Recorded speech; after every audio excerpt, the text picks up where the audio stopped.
पत्रकार बंधूंचे आमच्या निमंत्रणाला मान देऊन आपण इथं आलात चहा पाण्याच्या कार्यक्रमाला प्रथमतः मी तुमच्या सर्वांचे आभार मानतो। मुख्य उद्देश तुम्हाला बोलवायचा विषय हा होता, तसं तुम्हाला तुमच्या कानावर आलेलीच आहे।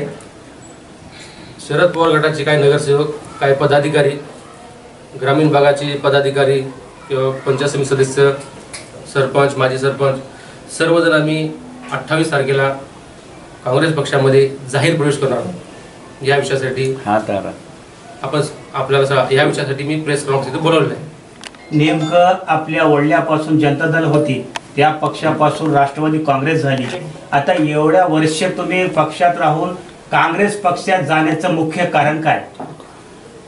विषय काय होता, अगोदर आमचे वडील, आमचे वाजी सर, बिस्मिल्ला चाचा, बालासेठ रोहिलावार, मोसदली साहेब सर्वजण हे समाजवादी विचाराचे जनता दल पक्षात काम करायचे। ज्यावेळेस पूर्ण महाराष्ट्रामध्ये जनता कुठं नव्हता, एक आमदार नव्हता, खासदार नव्हता, कोणता पदाधिकारी नव्हता, फक्त एक विचारसरणीवर इथं जनता दलाच्या विषयावर 10 ते 15 वर्ष जनता दलाची सत्ता होती। कालांतराने कर्नाटक सरकारमध्ये देवेगौडा यांचे चिरंजीव कुमारस्वामी यांनी सत्तेपोटी जनता दलाची आघाडी भाजपसोबत केली। तो विषय घेऊन इथले स्थानिक सर्व बिस्मिल्ला चाचा, वाजी सर, मोसने साहेब, माझे वडील, रोलार साहेब सर्वजण हे त्यांना ही विचारसरणी मान्य नसून जनता दल जर कर्नाटकमध्ये भाजपसोबत अलायन्स होऊ शकतो तर आम्ही त्या जनता दलावर राहणार नाही, हे करून त्यांनी सेक्युलर पार्टी राष्ट्रवादी काँग्रेस पक्षामध्ये जाण्याचा निर्णय घेतला। त्यानंतर ह्या लोकांनी राष्ट्रवादी गेल्यानंतर देगलूरच्या सर्व नागरिकांनी राष्ट्रवादी काँग्रेसला 10 वर्ष नगरपालिकेवर सत्ता दिली। त्यामुळे ही आतापर्यंत जी वाटचाल चालू आहे आमच्या ग्रुपची, हा सेक्युलरिझम ही सेंटर पॉईंट ठेवूनच चालू आहे। ठीक आहे, 1-2 विकास काम होतील, कमी होईल, चालत, पण सर्व जात धर्मातील लोक गोविंदाने राहावे ह्या विषयासाठी हा ग्रुप नेहमी सोबत राहिलेला आहे। तरी महत्वाचा विषय सेक्युलरिझमसाठी तेव्हा त्या निलंवार साहेब त्याचा ग्रुप निर्णय घेतलेला आहे।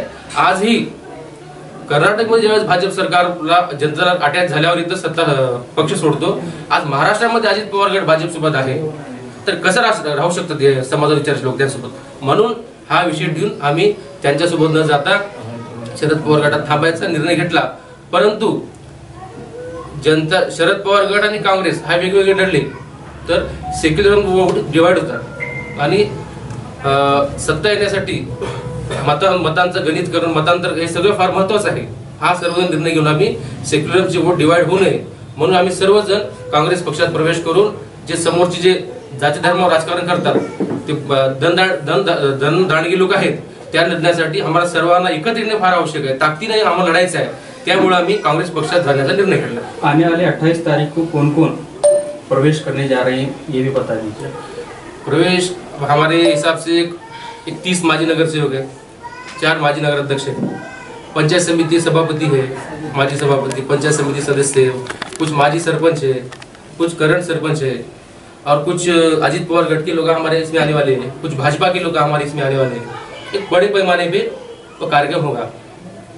आता कालच्या सभेत पद्मनाभ सवकार यांनी असं म्हटलेलं आहे की 4 नगराध्यक्ष हे कोणकोणते आहेत जे की तुमच्या सोबत जात आहेत? ठीक आहे, आरोप केला होता 28 तारखेला तुम्हाला कळलं, आम्ही नाव याच्यावर डिक्लेअर करत नाही की काही लोक नाव डिक्लेअर करतात त्यांना जाऊन प्रेशराईज करत आहेत, म्हणून आम्ही नाव डिक्लेअर करत नाही, बाकी काहीच उद्देश नाही। आपण आता म्हणालात की अजित पवार राष्ट्रवादी गट हे सेक्युलरिझम नाही किंवा समाजवादी विचाराचं नाही, म्हणजे तुम्हाला याबद्दल काय म्हणायचं आहे? भाजपासोबत युती केली म्हणजे या ठिकाणी जातीभेदाला चालना मिळते किंवा समतावादी विचारधारा नाही असं म्हणता येईल का? महाराष्ट्राची परिस्थिती बघा तुम्ही काय चालू आहे। परवा प्रताप पाटील स्टेटमेंट घ्यायला तुमच्या एका पत्रकाराने विचारलं की भाजपसोबत तुम्ही युती करणार का?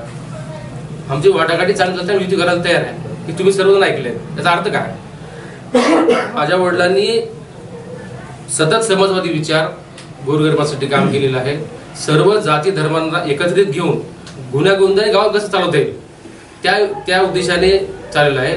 आम्हालाही त्यांच्याच विचारावर चालायचं आहे, म्हणून आम्ही महाराष्ट्रातील, मी तर ऐकलो नाही, महाराष्ट्रातील पहिली वेळ असेल की आता भाजपमध्ये पक्षप्रवेश चालू आहे, अजित पवार गटामध्ये पक्षप्रवेश चालू आहे, शिंदे गटात पक्षप्रवेश चालू आहे। आम्ही पहिले आहोत की आम्ही काँग्रेसमध्ये पक्षप्रवेश करतो, आता आम्हाला भाजपाची ऑफर आहे, अजित पवारची ऑफर आहे, सगळं ऑफर आहे, परंतु नाही, सत्तेसाठी नाही तर आम्ही राजकारण कशासाठी करतो?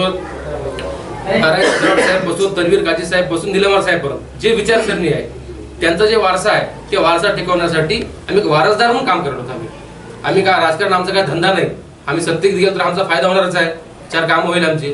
पण ह्यांचा वारसा सोडून आम्ही राजकारण आम्ही करू शकत नाही. आमची मानसिकता आम्हाला कधी परवानगी देऊ शकत नाही. काँग्रेसकडून काही जणांचं म्हणणं आहे की अविनाश निलंबर यांनी सत्तेसाठी त्या ठिकाणी जात काँग्रेसला उमेदवार नगराध्यक्ष पदाचा नाही म्हणून त्यांनी प्रवेश करत आहे चर्चा आहे. त्यामुळे काही जणांचं म्हणणं आहे विरोधकांचं की बाबा काँग्रेसला उमेदवार नाही नगराध्यक्ष पदाचं म्हणून अविनाश निलंबर त्या विरोधक काही म्हणतात त्यांच्या बाजूने. त्यांची बाजू आम्हाला विरोध करायची आहे, ते विरोधी भावनेने बोलतात त्यांनी. बाकीचे त्यांची उत्तर आहेत आम्ही जाहीर सभेत देऊ आम्ही त्यांचं काय. काँग्रेसकडून तुम्हीच नगराध्यक्ष पदाचे दावेदार राहणार आहात का? आमची इच्छा आहे, पण शेवटी कोर कमिटी आहे. कोर कमिटी जे ठरवल ते अंतिम निर्णय बोलते. आज तुमचे मित्र देखील रामदास पाटील सुमठाणकर या पत्रकार परिषदेमध्ये नाही, काय कारण?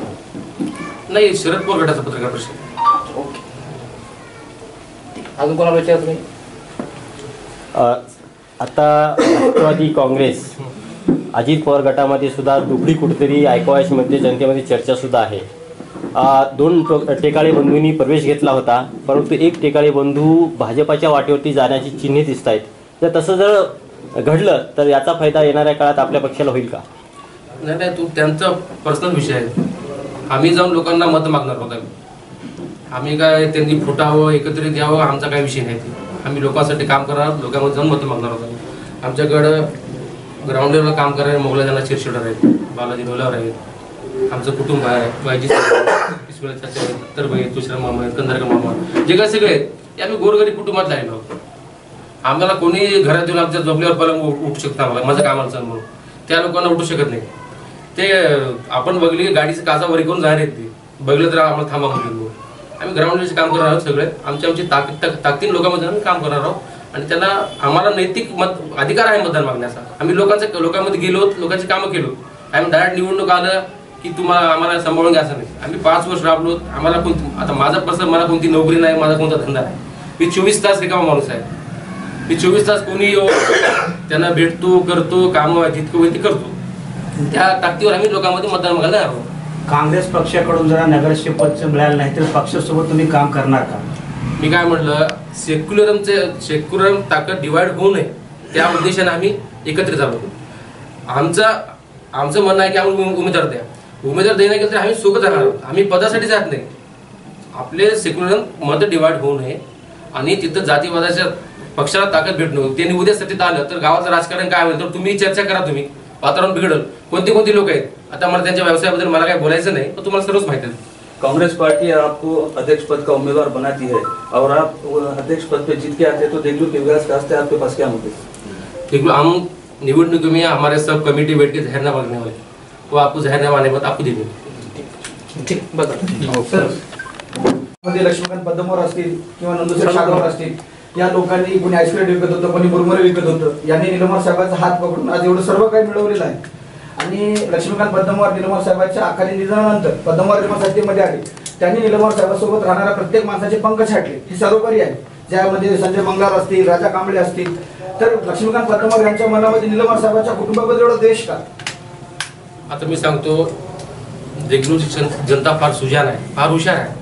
याचं चांगलं उत्तर जे देगलूरची मतदारच देतील. मी काय बोलणार नाही याच्यावर.